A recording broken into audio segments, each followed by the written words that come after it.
सर्वांना माझा नमस्कार. मी श्रावणी वाबळे. आदरणीय मुख्याध्यापक सावळे मॅडम आणि माझ्या प्रिय मित्रमैत्रिणींनो, कसं बोलू काय बोलू सुचत नाही मला. कसे दिवस निघून गेले कळलेच नाही मला. आठवते तो पहिला दिवस रडतच आले, आठवेल मी हाही दिवस रडतच चालले. शाळा म्हणजे काय असते आज कळते मला. इथून दूर जाताना सगळं आठवते मला. उद्यापासून आता शाळा नाही, बेल नाही, मित्रमैत्रिणींच्या हुजण्याचा आवाज नाही. उदास उदास वाटतंय, पुढील जीवन कसं असेल काहून मनात दाटतंय. शिक्षकांचे ओरडणे हे सगळं आठवून दुःख होतंय मला. कसं बोलू काय बोलू सुचत नाही मला.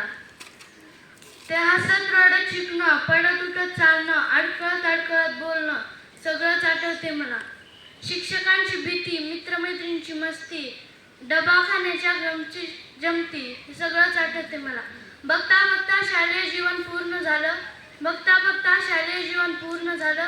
कसं जगायचं कसं वागायचं याचं मात्र भान आलं मला. धन्यवाद.